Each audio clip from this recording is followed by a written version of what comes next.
Hello and welcome back to the From My Perspective podcast, where I, Jackson McCarty, tell you all the names you need to know in the college football landscape that could change the football landscape in the very near future. So before we get into anything I have planned for today, the first little bit of this is going to be talking about Mike Leach and his passing recently. Now, usually I would release these weekly episodes on Wednesday, but to be quite honest with you, that would have put me recording on Tuesday. Coach Leach passed on Tuesday. Didn't quite feel right, so I decided I wanted to wait a day. And, most of my day yesterday was spent just looking at this outpour of social media, messages and stuff that people recounting their stories and interactions with Coach Leach. And spending that time watching everybody just remember who he was, I don't know that there could have been much of a better send-off, because a lot of those stories truly did encapsulate who he was as a person, at least as far as everybody was made aware of. Every story that I saw was super just cool and touching, and it really did appear that he never had too little time to interact and be kind and be nice to people. So I wanted to make sure to just lead the podcast off with that and truly give a little bit of memory to Mike Leach, and to say that we lost a good one, but he's up somewhere having a great time with things. So it's all part of it. But Coach Leach was a big factor in a lot of what we see in college football today. He's the father of the air raid system. He was so important to so many different aspects of this game. He's played in so many different conferences, affected so many different young athletes that even though he is gone, you can just look at his coaching tree and realize that he is far from disappeared from the sport of college football, and in many ways he's just as alive as ever in the sport that he loved, coaching. So I just wanted to begin the podcast with that and just kind of make sure that I gave fair due to Coach Leach, because if anybody on this earth in this realm of coaching sphere deserved it, it was absolutely Coach Mike Leach.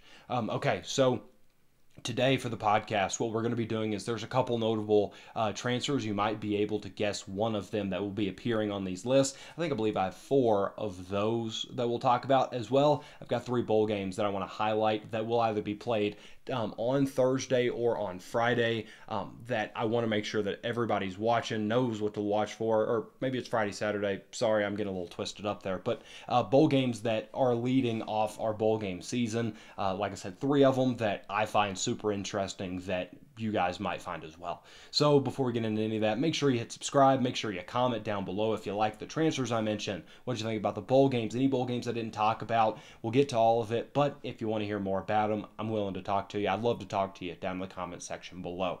Okay, so the first transfer, as I mentioned, I got the shirt on today. I would have worn a Mississippi State shirt if I had one, but we're leading this conversation off with Mr. Grayson McCall leaving Coastal Carolina, and we don't know where he's going to go yet. You've seen some rumors about potentially Liberty, following Coach Chadwell there, obviously his former head coach, leaving Coastal to go to Liberty, but I don't really care necessarily where he goes, because no matter where he does end up, I think he will be one of, if not the most underrated transfer within this cycle as a whole. I mean, the kid flat out balls, and nobody talks about him nearly enough as much as he deserves, because, at Coastal, he has been the guy, the face of that program as they've ascended beyond so many levels of what a lot of us thought they could be and what we expected from them. He just continues to defy that and break that mold, and he's even going to play in the bowl game with Coastal before he checks out his options. I know that a lot of people get a little bit of sour grapes after somebody transfers, and I understand it, or a coach leaves or whatever, but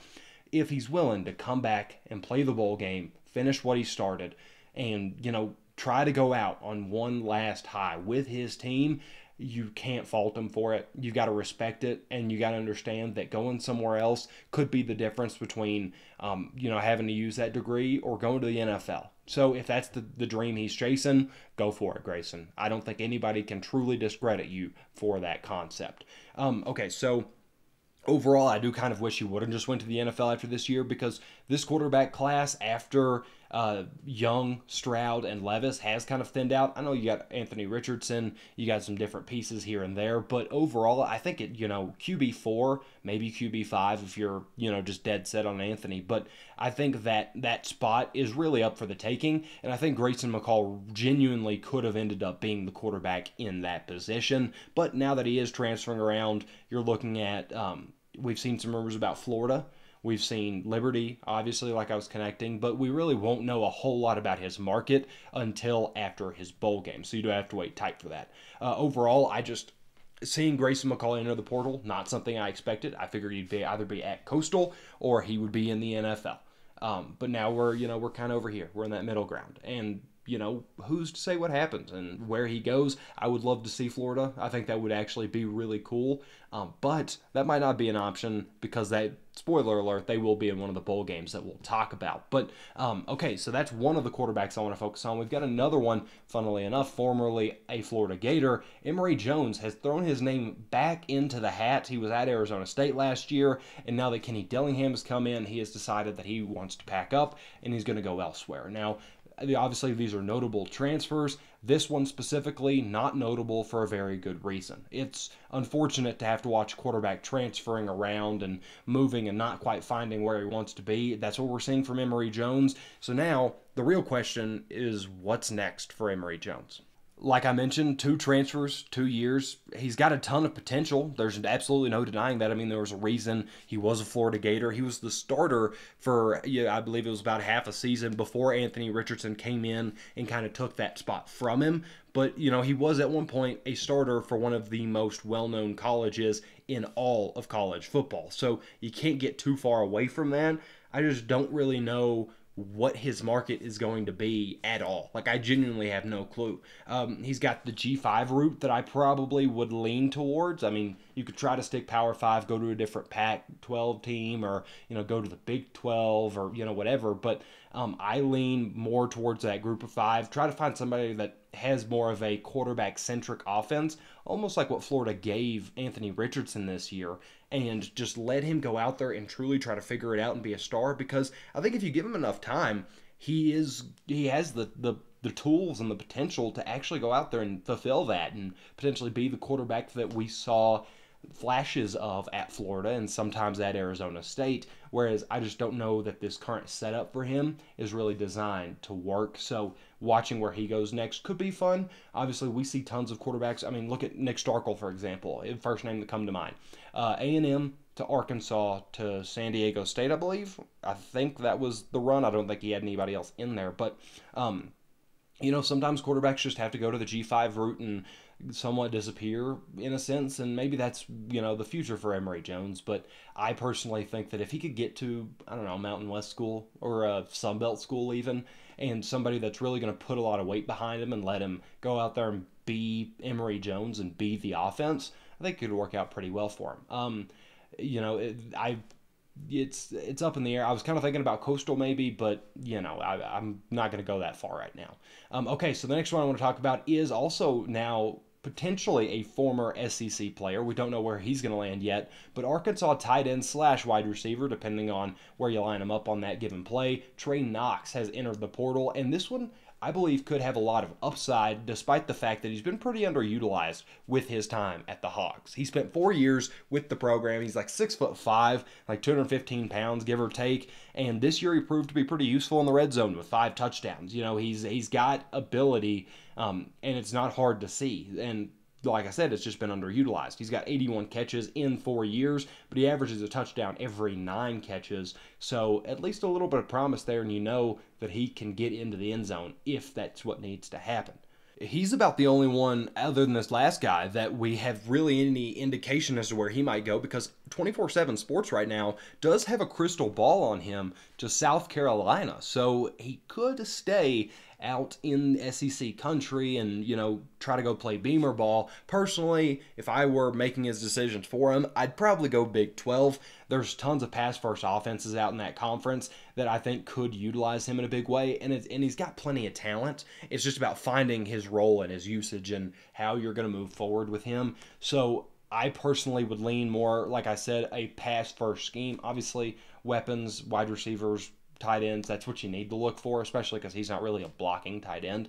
But I think that could be his next move, and I think it could be a really smart one for him if he, went to, let's just say TCU, because they're about to lose a couple different weapons here and there. If he went to TCU and made a big impact in the tight end slot, or they kept him out wide, I think it could work out pretty well for him. But, if South Carolina's where it's at, they just lost Austin Stogner, I believe. He's going back to Oklahoma. That might have just been a crystal ball. I don't remember. But that could be a spot where he ends up and kind of jumps into that role. We'll just have to wait and see. And then finally, we won't have to wait and see on anything with this one because Braylon Allen initially announced that he was going to transfer away from the University of Wisconsin, but Luke Fickell and company brought him all the way back to Madison. He decided to pull his name out of the hat. He will be the running back for the Badgers next season, and in my personal opinion, this is the biggest W for Luke Fickell's regime since he arrived at Madison to this point. Now, it's been a short stay. I can't pretend like he's gone out there and won a bunch of games or done a bunch of anything, but he's brought back what really was the offense of Wisconsin last year, and it didn't really take all that long either. He's proven that he can be a game-changing running back, and it's as clear as day anytime you watch Braylon Allen run. It was a little bit of a down year for him this season. He didn't quite get the buzz that I thought he did, or I thought he was going to rather.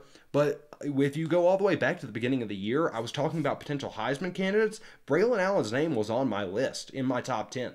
That's how talented, and I mean, if you've listened to me at all, you know that I don't really believe running backs can win this award, but that's what I think of Braylon Allen. That's how special I truly believe he can be.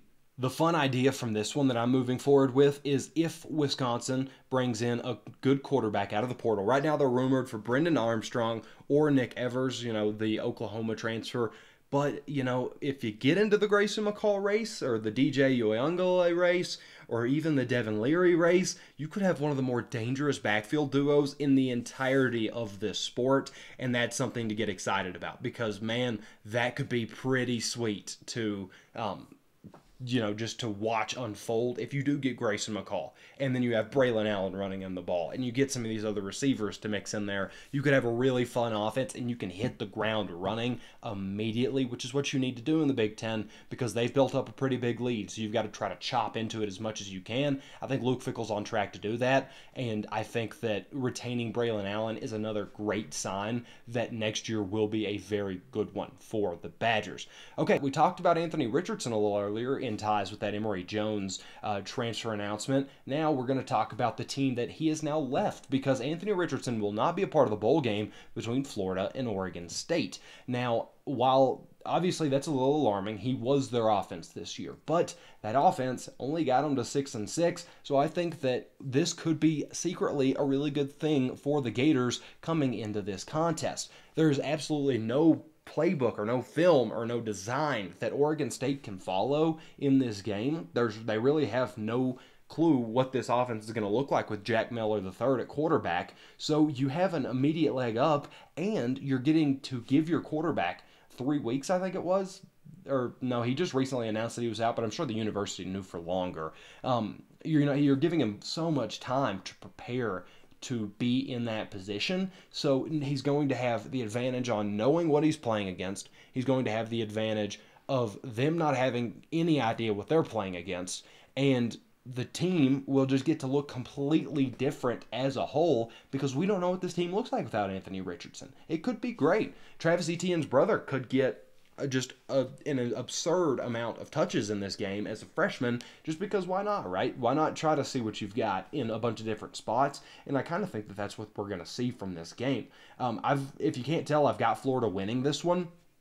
I do genuinely believe that we're probably covering. I believe they were 10.5-point dogs maybe. I've got them doing a lot of damage just on that pure surprise factor because how are you supposed to plan for a team if the team you can watch all year, other than your defense, obviously the Oregon State's offense remains relatively unimpacted. But, the defense of the Beavers is staring at this team and they really don't know anything about them.